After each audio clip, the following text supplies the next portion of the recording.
Adapted from archaic translation by W.H.D. Rhys. JATAKA number 179.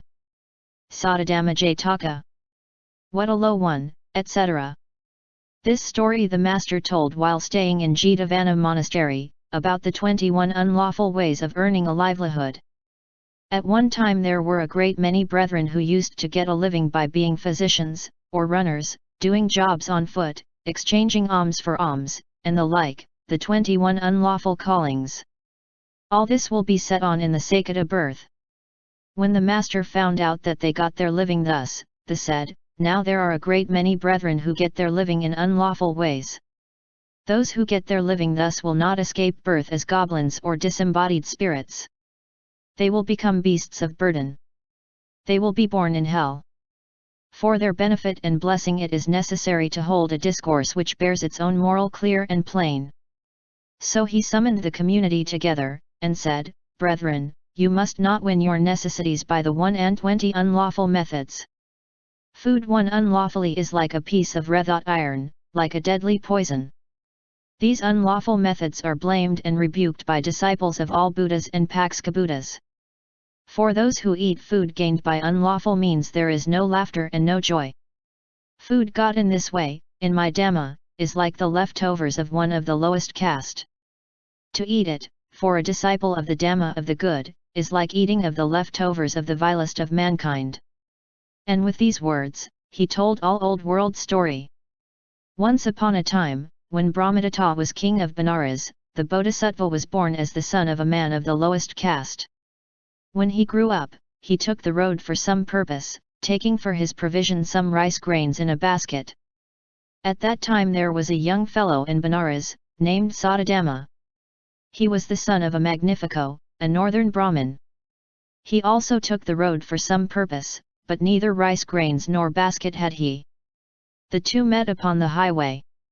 Said the young Brahmin to the other, What caste are you of? He replied, Of the lowest. And what are you? Oh, I am a northern Brahmin. All right, let us journey together. And so together they moved along. Breakfast time came. The Bodhisattva sat down where there was some nice water, and washed his hands, and opened his basket. Will you have some? Said he. Tut, tut, says the other, I want none, you low fellow. All right, says the Bodhisattva. Careful to waste none, he put as much as he wanted in a leaf apart from the rest, fastened up his basket, and ate. Then he took a drink of water, washed his hands and feet, and picked up the rest of his rice and food. Come along, young sir, says he, and they started off again on their journey. All day they moved along. And at evening they both had a bath in some nice water. When they came out, the Bodhisattva sat down in a nice place, undid his parcel, and began to eat. This time he did not offer the other a share. The young gentleman was tired with walking all day, and hungry to the bottom of his soul. There he stood, looking on, and thinking, if he offers me any, I'll take it. But the other ate away without a word. This low fellow, thought the young man, eats every scrap without a word. Well, I'll beg a piece. I can throw away the outside, which is defiled, and eat the rest. And so he did. He ate what was left. As soon as he had eaten, he thought how I have disgraced my birth, my clan, my family. Why, I have eaten the leftovers of a low-born rustic countryman. Keen indeed was his remorse. He threw up the food, and blood came with it. Oh, what a wicked deed I have done, he wept, all for the sake of a low one. And he went on in the words of the first stanza. What a low one! And his leftovers! Given to against his will. And I am a high-born Brahmin. And the stuff has made me ill. Thus did the young gentleman make his crying. Adding, why did I do such a wicked thing just for life's sake? He plunged into the jungle, and never let any eye see him again, but there he died sad. When this story was ended, the master repeated, just as the young Brahmin, brethren, after eating the leftovers of a low-caste man, found that neither laughter nor joy was for him, because he had taken improper food. So whosoever has embraced this salvation, and gains a livelihood by unlawful means, when he eats the food and supports his life in any way that is blamed and disapproved by the Buddha, will find that there is no laughter and no joy for him. Then, being perfectly enlightened, he repeated the second stanza. He that lives by being wicked, he that cares not if he sins, like the Brahmin in the story, has no joy of what he wins.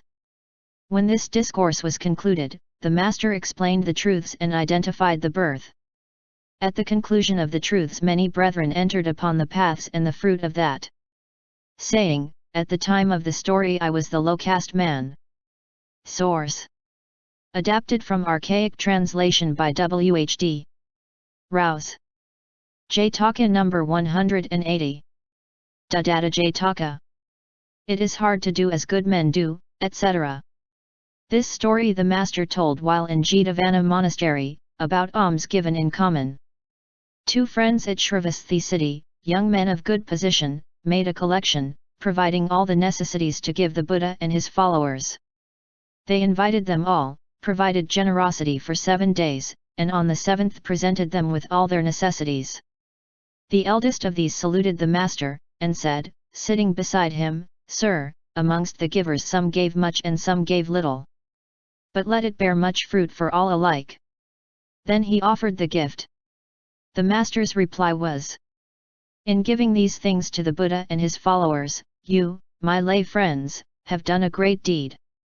In days of old wise men gave their generosity thus, and thus offered their gifts." Then at his request he told a story. Once upon a time, when Brahmadatta was king of Benares, the Bodhisattva was born into a Brahmin family of Kasi. When he grew up, he was thoroughly educated at Taxila. After which he renounced the world, and took up the religious life, and with a band of disciples went to live in Himalaya. There he lived a long time. Once having need to procure salt and spices, he went on pilgrimage through the countryside, and in course of it he arrived at Benares. There he settled in the king's park. And on the following morning he and his company went for begging to some village outside the gates. The people gave him alms. Next day he looked for alms in the city. The people were all glad to give him their alms. They clubbed together and made a collection, and provided plenty for the band of hermits. After the presentation their spokesman offered his gift with the same words as above. The Bodhisattva replied, "Friend, where faith is, no gift is small." And he returned his thanks in these verses following. It is hard to do as good men do, to give as they can give. Bad men can hardly imitate the life which good men live.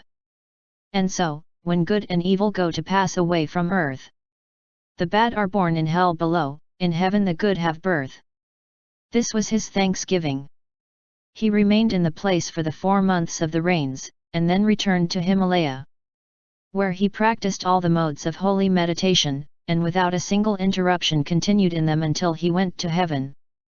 When this discourse came to an end the master identified the birth. At that time, said he, the Buddha's company was the body of ascetics, and I myself was their leader.